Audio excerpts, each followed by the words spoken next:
Democratic candidate in Wisconsin's 25th District Senate race. Charly Ray is our very special guest today, Tuesday, January 13th, 2026. I'm Ben Dryden, and you are watching DrydenWire Live. Several months ago, the Republican incumbent in the 25th Senate District, Romaine Quinn, announced he was going to be running in the 23rd Senate District after he was effectively drawn out of his district in the latest map redistricting. That opened up the seat for anyone to run without having to run against an incumbent. On the Republican side, two people have announced their campaigns, Angie Sapek and Eric Severson. We had both of those individuals on for a chat. In case you missed those, the recording, you can find the recording on our YouTube channel. Just go to youtube.com/DrydenWire. But as for the Democrat side, well, that brings us to our guest today. He is the Democratic candidate in Wisconsin's 25th District Senate race, Charly Ray. Charly, good morning, sir. Thanks for coming on. Good morning, Ben. It's a pleasure. Happy to talk to you. Thanks for having me on. Of course. Yeah, we touched base about a couple of months ago. I went to your website this morning. Wow, that website looks nice. How do you pick those colors? I like those colors. My wife picked those colors. That makes sense, I guess. Yeah. She early on was lobbying for that type of color, and we went through a lot of iterations and hand-wringing and pushback from advisors, consultants, and folks. And in the end, my wife was right. Yes, as I have discovered, they usually are. So obviously, you are running for Senate, but since this is your first time on, let's get to know you a little bit. So before we get into the politics part, let's start with the person. So tell us about you. Let's start. Where were you born and raised? Yeah.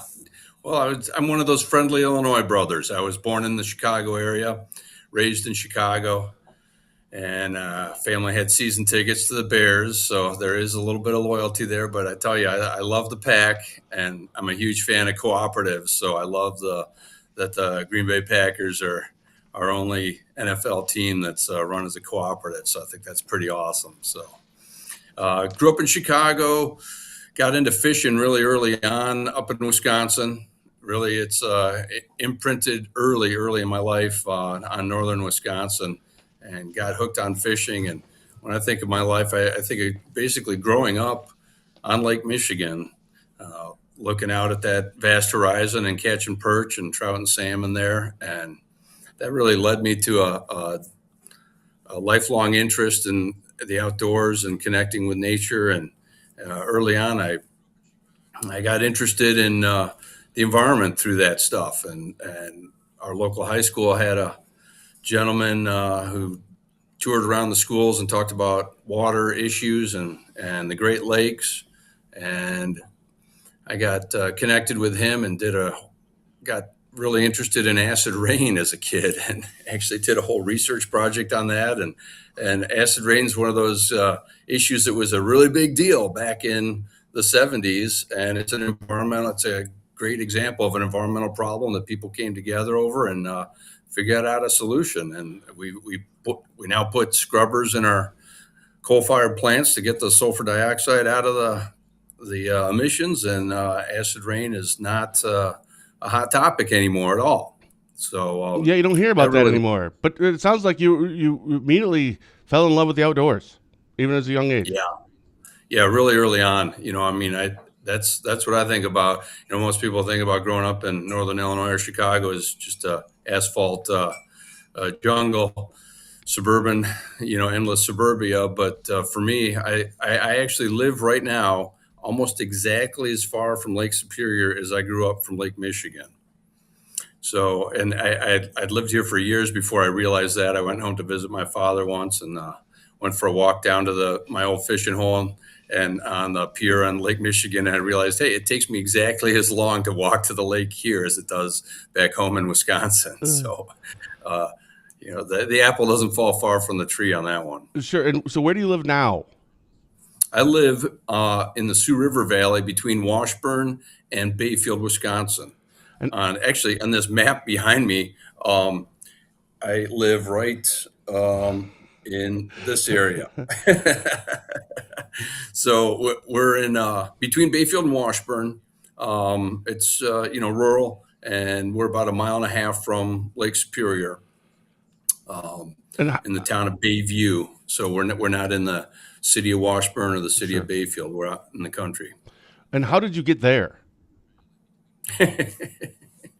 Well, a long, circuitous journey, but it's a great place. So, as you know, Wisconsin's awesome, and I was lucky to go to school on the West Coast, and then I worked a little bit on the East Coast, and my family traveled a little bit when I was young, and we saw a lot of the country, and really just again and again, the Midwest and the upper Midwest and the North Woods really called to me. So it was a long time goal of mine to move to rural North Woods area.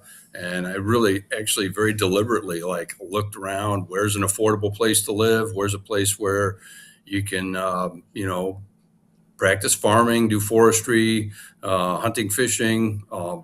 And this is a great place for that combination of things. So, I was really open to everywhere from the Upper Peninsula of Michigan to northern Minnesota, and landed here through, the usual kind of connections. I had a connection with a camp over in the Boulder Junction area, and got a job there. That kind of brought me up here. But before that, I have friends that moved up here who were drawn by Northland College to the area. So various factors kind of pointed me all to this area, and basically found a place that was affordable and dug in. And that was over 30 years ago. 30 years ago. Real quick, I want to circle back. You said you went to school was it the West Coast? Yeah. Are we talking post high school, or did you just move there when you were young?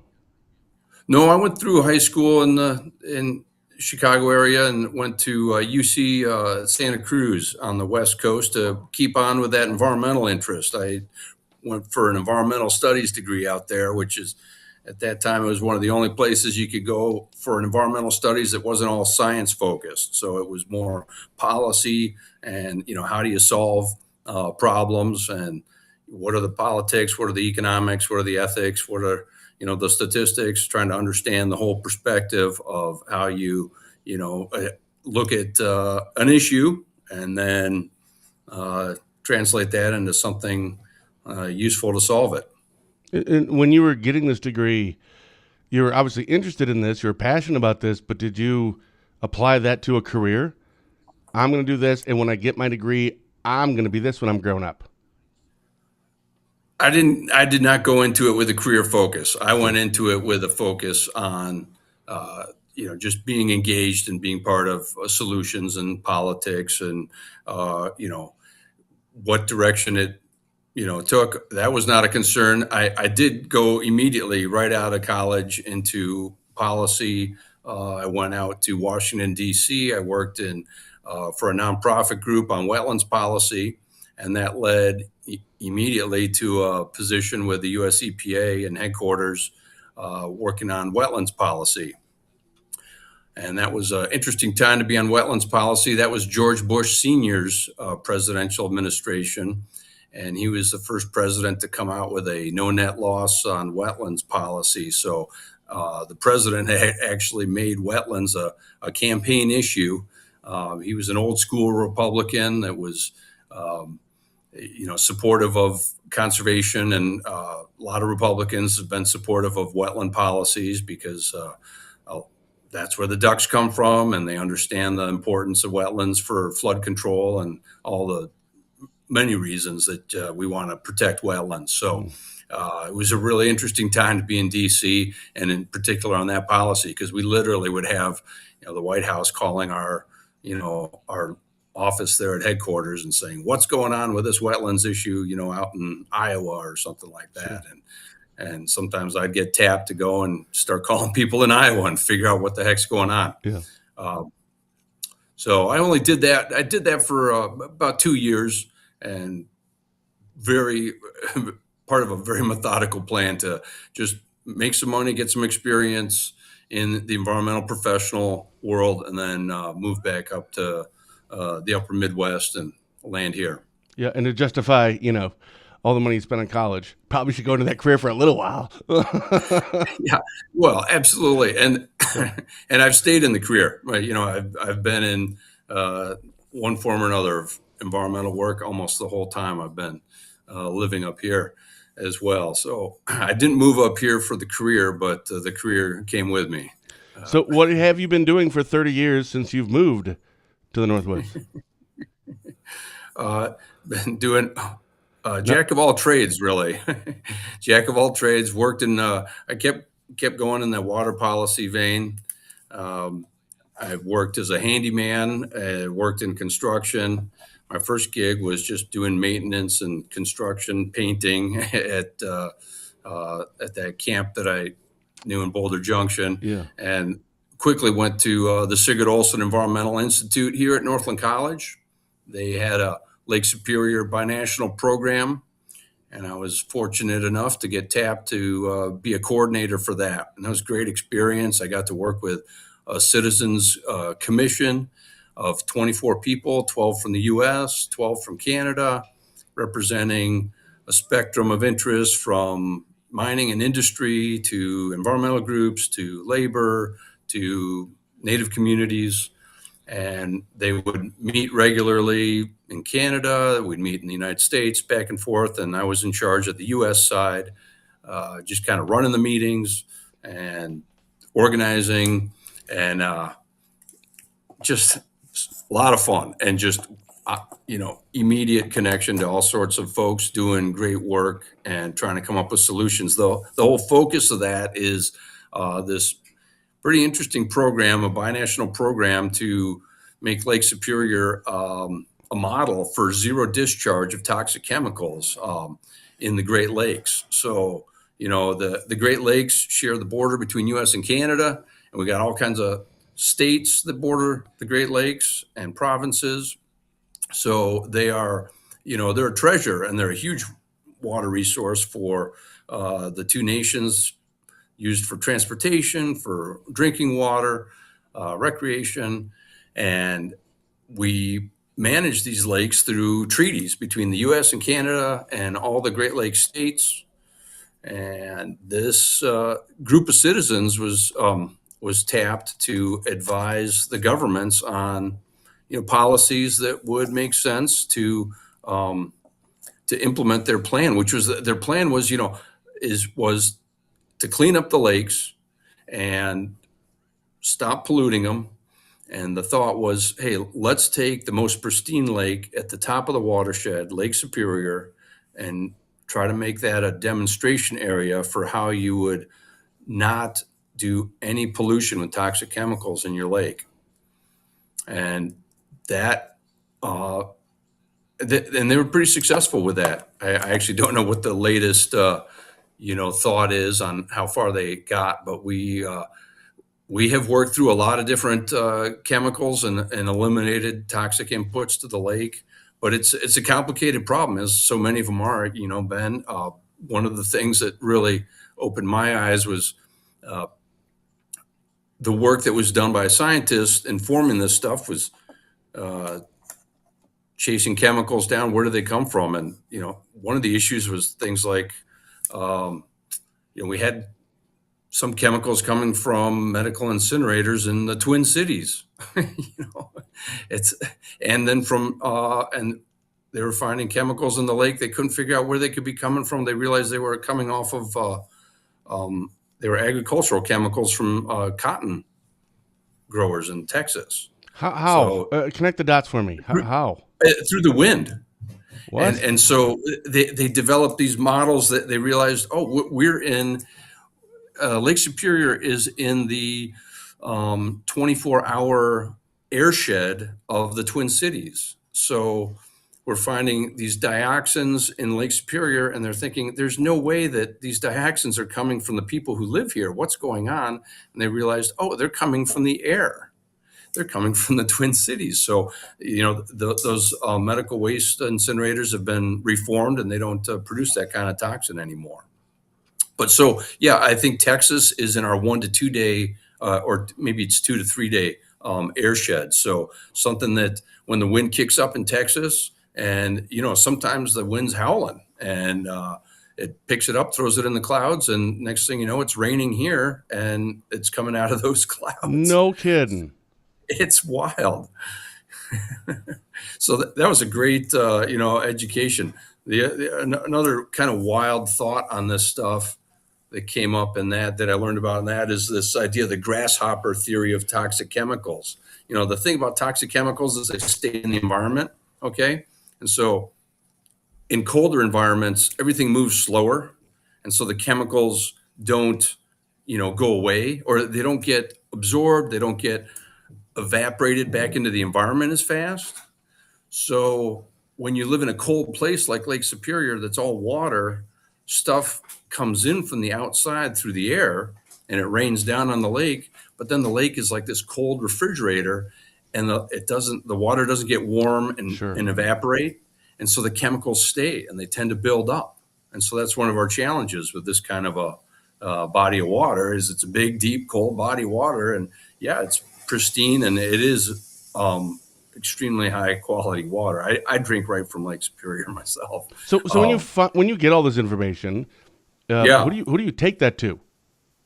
Who does that go to have them say, hey, pay attention to this?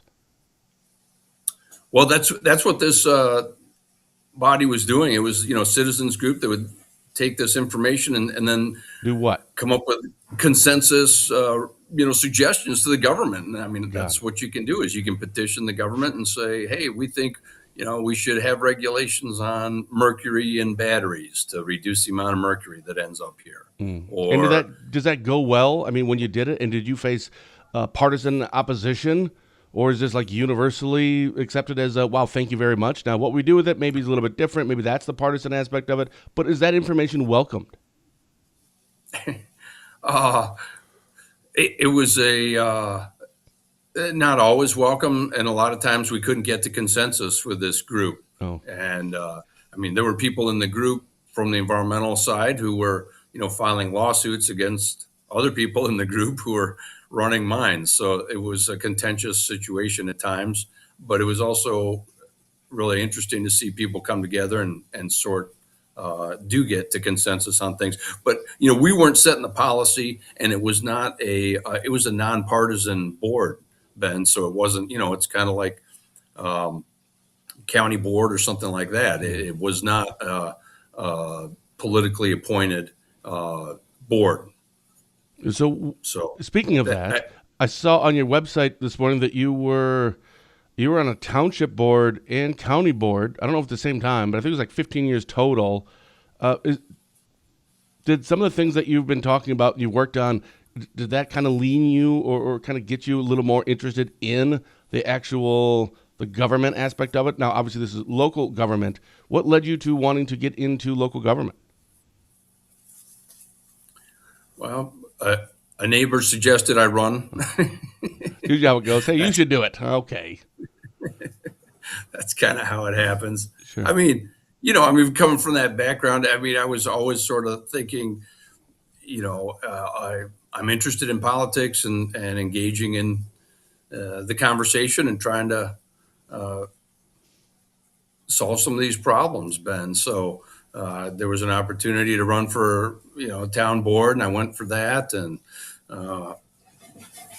when the representative for our county in this area stepped aside, I thought, well, I'll step up to that. And so there's a direct connection between the work I've done on trying to understand policy and the environment and how all of this fits together and why I've gone into local service here. So yes, I did overlap between the county and the town. For a while, I was on both boards. Since they're nonpartisan, that's considered fine. And you're still on? Right now, you're still on? Yeah, I'm still on county board. Sure. And just filed papers to run again. So I plan to stay on the county board and stay on when I'm in the Senate. There would be an overlap of, I think less than a year between the two. Sure. Which one did you like better? I got to say, I like the county better in a way because you have, the resources of the county and the staff that you can lean on. When you're on town board, you are doing it all. So, we had a project and controversy here with a nature preserve that got a lot of attention in traffic, and the neighbors were concerned about how much traffic was going on there. And people were concerned about the erosion from all the people visiting this spot. And, we don't have a department of parks and recreation at the town level. So, sometimes I'd be out there with a chainsaw cutting the tree down off the trail. And when it came to actually doing some improvements, I was the one that wrote the grant and found the matching funds and oversaw the contractors and, lined everything up for that. So and also at the town level, you're just, the issues are so, they're so near and dear to everybody because you're working with your immediate neighbors on everything, so. It's hard to say no. But As you really know, so yeah. I mean, I liked being on the town board. It was, great experience, and we got a couple of things done. We got more roads paved while I was on the town board than have been paved in decades.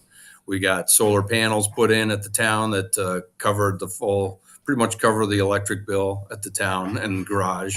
So that was pretty fun to see some concrete things like that get done. And the nature preserve work that we did, it's still a challenge for the town. There's actually been, some lawsuits, and people are still concerned about how much traffic is down there. But we got a much better trail system now. The erosion has changed, and it's settling down. So what led you to decide to run for the 25th? Was this another one of those, your neighbor said, hey, you should think about doing it? Did you have to get talked into it? Or do you wake up one day and said, this is what I'm doing? It was a long time coming. How did this all come to be? I definitely didn't just wake up and think I was going to do this, Ben. Yeah. That's a big lift to try to represent the 25th Senate seat. So it's not something I take lightly. I really came to it out of seeing the national struggle that we're having about the Constitution and the rule of law and democracy in this country, and feeling strongly that my background as a small business owner and forester and local elected official can bring something to the table to bring some common sense to solve some of these problems and to represent people and stand up for Constitution and the rule of law and bring something to the table and some common sense to Madison. Well, speaking of rule of law, obviously this is a topical thing, and recently the situation with immigration and with ICE, the situation happened in Minneapolis. What were your thoughts on that? Well, it's really painful to see this, Ben. And my thoughts are, I don't. I think the way that ICE is being used is unconstitutional, and it's not professional law enforcement. This is literally masked government agents exceeding their authority with the citizens of the U.S. and violating people's rights. I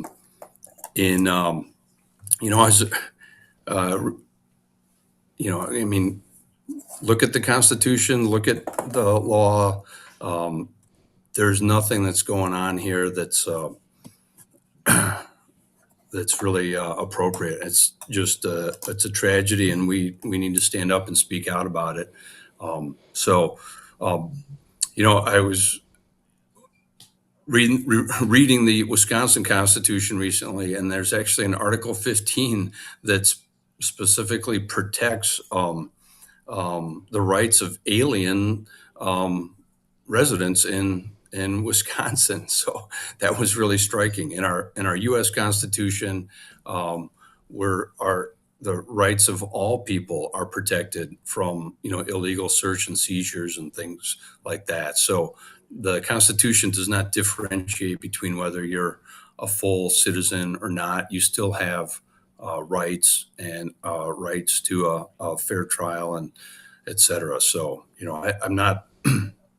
So anyway, as you know, I mean, it's not an area that the state, we don't regulate immigration, but Yeah, if you were elected and you're in the Senate, is this something that you would use that microphone, as it were, to champion that, to say that that we don't want ICE agents in our state? And if so, what does that look like? How does that work?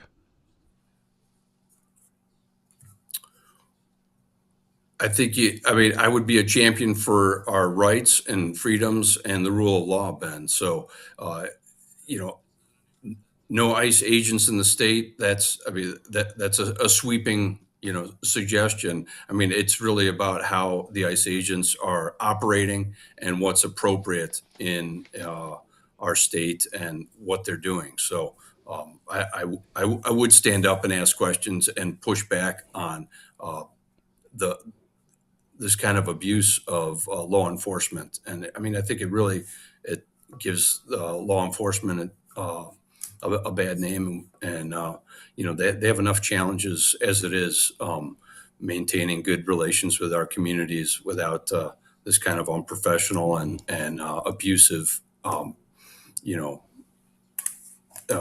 practice. I always call Representative Gay Manifici. She's not anymore, but she still is to me. Representative Gay Manifici asked, what would your number one priority be if elected? Which leads me to kind of a little more broader question regarding what are the three things that you are running on, and then how are you going to implement those things, your priorities, if elected? Do you have two or three that stand out to you? Yeah, I definitely have a couple priorities, Ben. And you have to look at it as I do, that this is part of you're not electing me governor. This is not something where you just solve the problem. You have to be part of a team and work with people. So I've got the three areas I'm most focused on are healthcare. What can we do at the state level to make healthcare affordable? I think our system is broken. I think the fundamental mistake is that we have something that should be a human right that we're trying to manage as a free market with free market solutions. And these healthcare needs to be addressed through universal access to it. Our rural areas need better access to healthcare. We need to support our rural hospitals and clinics. And I'm going to be working to any capacity I can to make our healthcare system work better. It's obviously tied deeply with the federal system, so a lot of the solutions have to come there. But I think we can do a lot at the state level. On that state level, you had just said that universal access, and you'd want to support. When I hear support, I hear funding.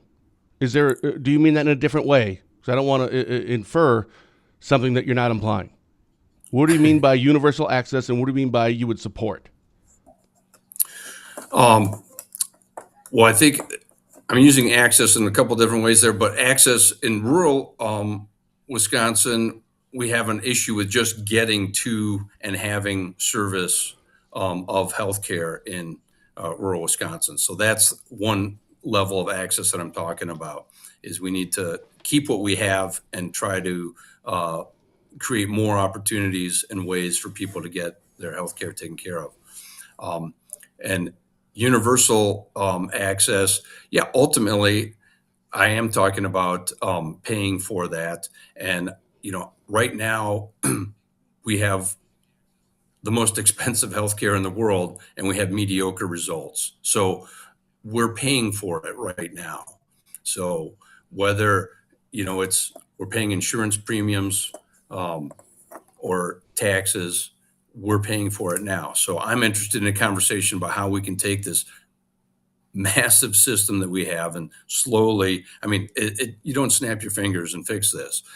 You need to transition, and I am interested in engaging that conversation. I think the state is not the place right now where we can have real conversations about some sort of universal access and healthcare coverage. That we need to figure out that at the federal level right now. Yeah, the obviously you have seen a lot of this stuff in the news over in Minnesota regarding SNAP benefits, fraud, which all ties under or falls under the umbrella of healthcare to a certain degree, or to a significant degree in some cases. And Governor Evers, I think it was, I don't remember who had, well, Tom Tiffany had asked for it, but I think other people have too, regarding should we release Wisconsin, should Governor Evers release this information so they can look into this to see if there's any waste, fraud, or abuse, not the waste part, but really more of the fraud and abuse in some of our, in the SNAP benefits world. Are you in support of that? Do you think we should release that information to see if we can find out, or that's a little too big brotherish for me? I'm not aware of what the specific information is that Congressman Tiffany's talking about, Ben, but government information should be public and government should be transparent. So, and again and again with these fraud investigations and fraud issues, there's oftentimes not much there. And if you look at the amount of fraud that happens in a lot of our programs, it's millions of dollars. It could be billions of dollars, but these programs are so massive that it's not much of it. So, I mean, when I hear about these fraud investigations, I think about the claims about election fraud that have gone on. And we literally have like a handful of cases where people have tried to cheat on elections and been caught. So that it's well documented that there's almost no election fraud, and yet we spend all kinds of time and we have all these laws passed that limit or restrict how we vote or the kind of ID we need to show and make it more difficult and complicated. So I'm always suspicious when there's a big fraud case going on of how big is this really compared to the program? And, absolutely, if there's fraud, address it, hold people accountable and deal with it. And so I support openness in this, Ben. So what I'm hearing is it's kind of a percentage wise. Like, sure, you may see like the number, but percentage wise, in terms of the total amount, it isn't that much. However, I think some people would probably argue back with that, but it's still, even if it's just millions out of billions, that's millions of taxpayer dollars going to someplace that it shouldn't. Absolutely, Ben. Right. This morning I was looking at the Superior Telegram, and there was a headline, the Wisconsin Medicaid budget's going to be $217 million over budget this year. And I was like, whoa, $217 million. And then I'm reading the article, and the budget is $9.5 billion. Jeez. So that I was like running the percentages quick, and I'm like, well, it's just a couple of percentage points that they're off by.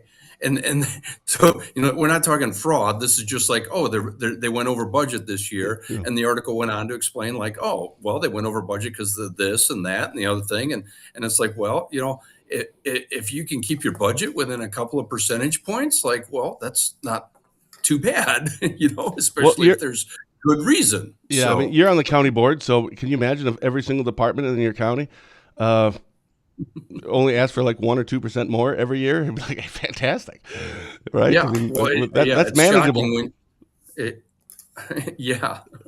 Well, and it's also shocking when you see what it adds up to when you try to give people a good cost of just a cost of living adjustment, and you realize, oh wow, that just added hundreds and hundreds of thousands of dollars to our budget, and it's not like everybody in the county's getting rich off of it or something. You're just trying to help people keep up with the cost of living, and that's really part of my campaign, Ben. Is it just feels like to me, and I think to many of us, that it's just getting harder and harder to just keep up with things, and the costs keep going up, and it doesn't seem like we're getting ahead. And so what are some of these big ticket items that we should be looking at And, healthcare is one that I think. That's one. Yep, we've got that one down. Yep. You said you had 3 of them. What's the next one? Schools. So our school funding Are program. you pro our or schools, anti-schools?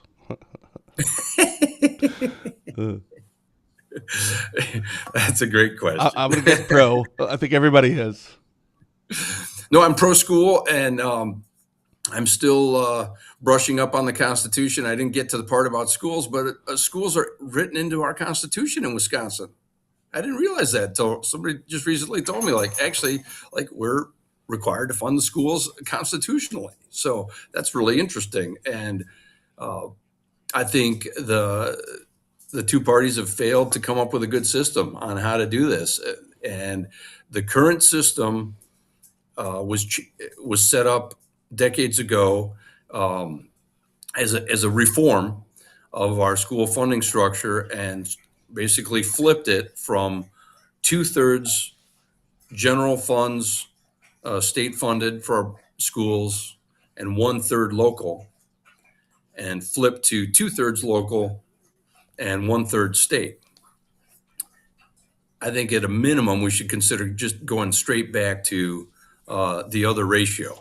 And what I see is our school funding is not fair, and it's particularly not fair for our rural schools that oftentimes are much older buildings, and in communities that just cannot afford locally to rebuild these places. We also have smaller schools. So think about it. If you do a per capita reimbursement, which is what the state's been doing now, a given school has a fixed amount of overhead. So if you reimburse the same for a school that has 2,000 kids as a school that has 200 kids, you still have to have a big school structure and administrative, structure, et cetera, for those 200 kids. So, why don't we front load the reimbursement structure so that your smaller schools get a little bump on those first 200 students? It'd be, the big schools would get the same money for their first 200 students, but then as you continue on, Sure, I see. that kind of a structural thing. So, and I think you have to tackle this at multiple ends, Ben, but the school funding formula needs to be redone. There's a Democratic proposal recently to completely take local schools off of schools off the local tax rolls, which is an interesting proposal. I want to hear more about that, but I kind of like the idea of having some of your funding coming from your local taxes, because your schools are run locally. You have your local school boards, and every community is a little different, and you want people to be engaged in their schools, and so it makes sense to me that some of the funding comes locally. But we could cut our local school taxes in half by going back to the old formula and having 2/3 funding coming from the state. And in that case, your funding is coming from income taxes and larger, the pool of corporate taxes and other taxes. So, those taxes would go up, and the proposals I've seen are, raise taxes on the highest income and the high earning corporations, and you can address the school funding thing. We do have to address costs too. I'm not just a spend money at it solutions person. I think I'm interested in creative approaches to schools and different ways to fund schools, and ways to empower schools to be more to be more effective with their money and stuff. One of the things that I've got 2 kids that are just one just got out of college, one's just starting college, and the amount of testing that goes on is ridiculous. And so there's one way to save money right there. It's just back off on these testing programs. I do think you need some testing, you need some accountability, but there's ways to do this. Before we go on to your third point, I think I remember that information you're talking about. I think it was Francesca Hong was one of the 3 people that introduced that. Another one was the Democrat down in Milwaukee area. Clark, no, I can't remember his name. I think I saw that, but I couldn't actually find the bill. It was just like it was a news release. I think they had put out a press release. This was a few weeks ago, but it really was. What's that? That was on eliminating the local school taxes. Yeah, that right. So I'm gonna completely kind of transform it. So I just looked into it a little bit, but I couldn't find a lot of information yet, and maybe there has been some since. But this was a big part of it, and you already mentioned was to tax to raise taxes, but the taxes would be on the rich, corporations, etc. But it's still kind of a raising taxes thing. But before that, my question I want to ask you is, because you did touch on this, you said, I'm not, your typical Democrat tax and spend kind of a guy. Just don't throw money at the problem. Should we be putting any more money into this until we actually do what you're suggesting, which is kind of reimagine this? I don't know if I'd want to go far to say to reform education, but at least to kind of reimagine how are we doing this right now? Where's our money going right now? Is there a better model we can use before we start putting more money into this, before we start taxing anybody more? Let's just get what we have right now right. Then we can look at putting more in. Well, I think you can do multiple. We have to do multiple things at the same time, because our schools right now need to be rebuilt, and the formula right now is not fair. So you could do zero tax increases and change the school funding formula, Ben, and by doing that, you would cut your local property tax, the school part of our taxes in half. If you went back to the other structure. So, and it would shift. Taxes are kind of, I think of it as, I think of taxes as like the tax dog. It's always chasing its tail. Who's going to pay? And so you shift taxes off the local property taxes. Well, somebody else has got to be picking that up, and who's going to pick it up? And I think part of the affordability crisis that we have is our country is really splitting in, becoming much less equitable, and there's a lot. I think there's fewer people able to make it in the working class and the middle class, and we're not getting poorer as a country overall, but the wealth is accumulating at the highest ends of the country, and people see that it's not fair. And the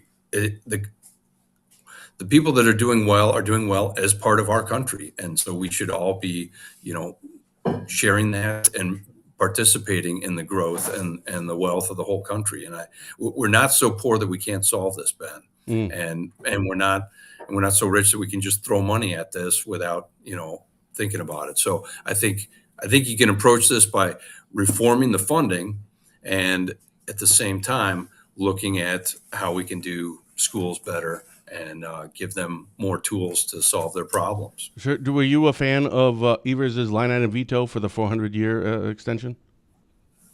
Well, I thought it was creative, but that's a good word. That's a good word. It was very creative. It was. I got him credit for that. Yeah. I give him credit for that.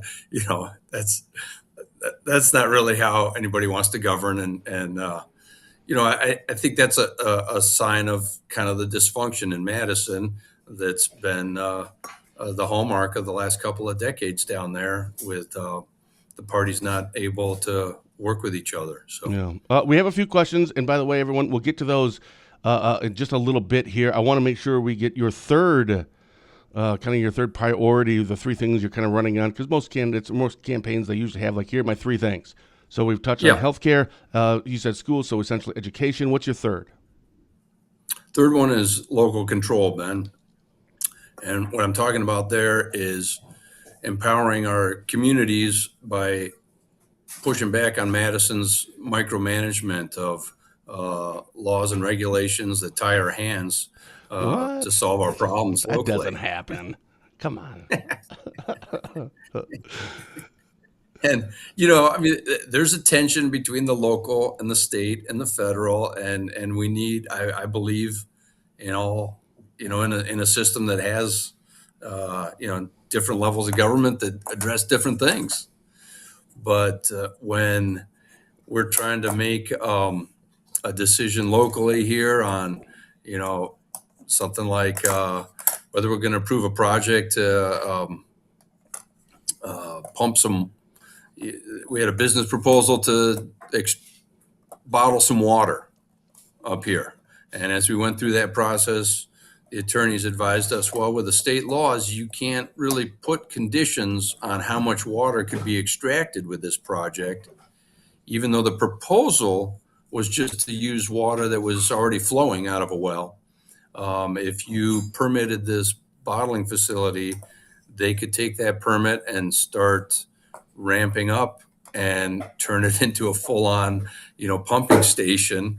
And unless you had some scientifically defensible, argument about why that wouldn't be a good thing, which in our case, well, if you didn't have some argument like that, then they could just keep pumping. So we're basically faced with approve a permit and, take a gamble on what they're going to eventually do or say no to the project. So getting rid of those kind of goofy laws and that take away our local control from, protecting our shorelines or our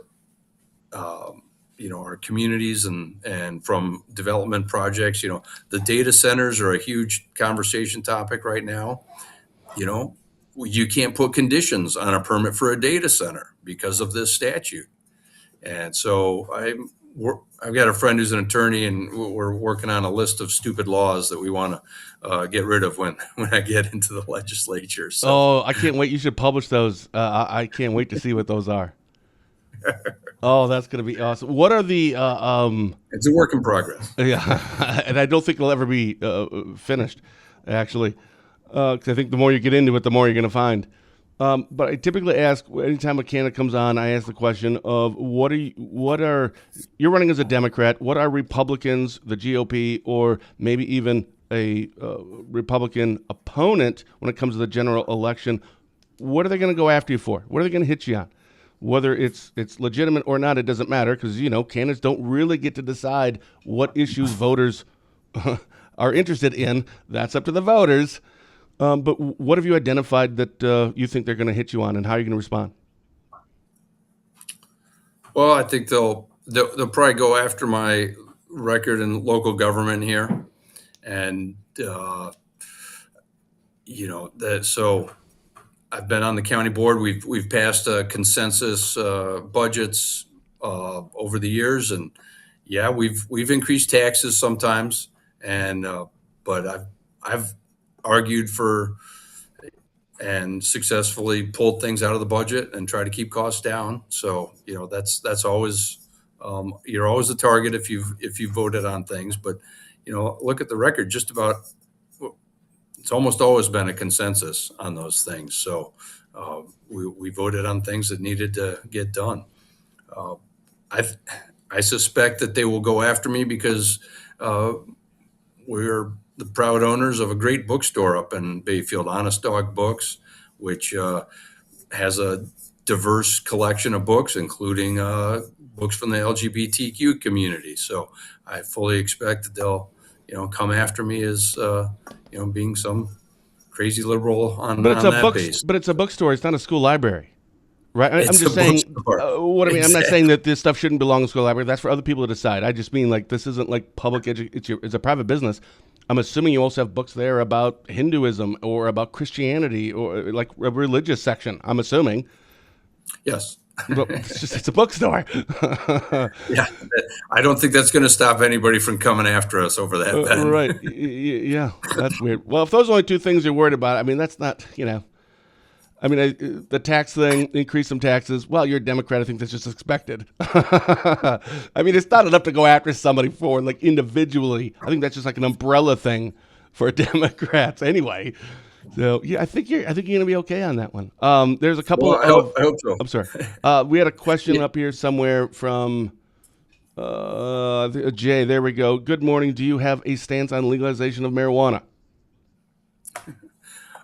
Yeah, I do. I'm supportive of legalizing marijuana. It's we're close here to the Michigan border and the Minnesota border where it's legal, and you just see, here we were just talking about schools and how we're going to fund that. There's just tax money just pouring out of the state right now from our citizens going over the border to, exercise their rights to, responsibly consume this product. So, I support legalization of it, and it's part of I believe in our right to privacy and right to personal autonomy, and I think what you do in your own privacy is your own business. All right, fair enough. And we have a question here. It's from Andrew Sabick, actually. You're Republican running the 20th. Abortion is a main concern for both parties in every election. Does Charly Ray believe in abortion rights at any stage of pregnancy? So I guess maybe even a broader question as well to that is, what is your stance and views on abortion? Well, I fully support a woman's right to choose her destiny and when she's going to have a family. I think abortion has got to be just a very difficult question for anybody to consider, and my heart goes out to anybody that's faced with that choice. I believe that's a clear-cut decision for me. Is that it's not for the legislature to tell a woman what she can do with her body. So, is that one of those where it's like there shouldn't be any laws, kind of a thing? Like this should be between a woman and their health provider, their doctor, their whomever that they go and see. Like there shouldn't just be anything, or is this we want something on the books to say that, or is it legislation shouldn't have anything to do with this? Well, I lean towards the libertarian end on that there shouldn't be much legislation on that. But, I think Roe v. Wade was a reasonable compromise that was the law of the land for decades. And I would support getting that codified into law. When you're running a campaign, one of the probably the least fun parts, as I've heard, like universally, Republicans and Democrats, is fundraising. How much do you think you're going to have to raise in this election to be competitive in the general? Because as of right now, not that I'm aware, I'm not aware of any other Democrat that has announced that they're running. So I believe, at least as of right now, it's just you. So the August primary, you don't have to spend a whole lot of money from now until then. But after that, of course, then you'll have an opponent in the general election. How much money do you think you're going to have to raise to be viable? And are you looking forward to making those phone calls?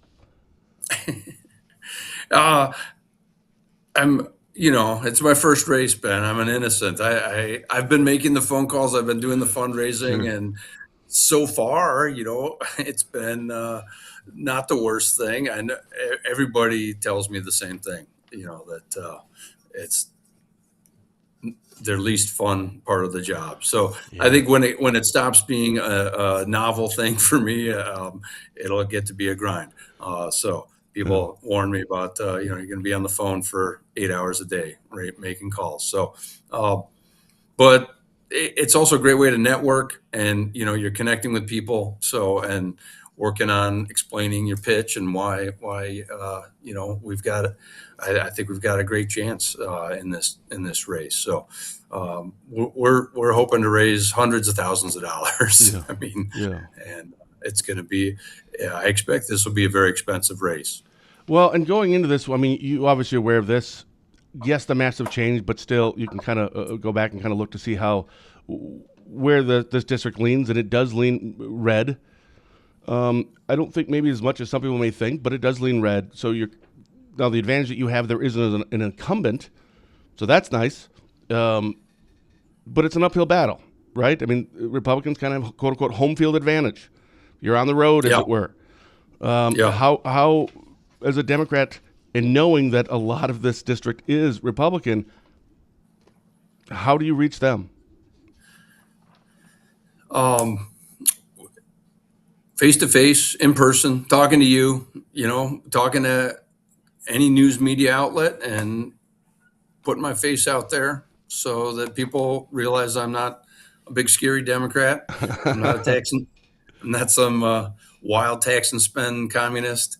And I've already got friends that are, I got a friend through forestry who recently told me, he was so excited to hear I was running. He said, I've voted for every Republican president until the first Donald Trump term, and we got to change the way this country's headed. And I, believe in the Constitution, and on and on. And he's all in on me. So, trying to find those leaders in the community that are from the other side of the aisle and see that things are not going in a useful way, and get them on the team.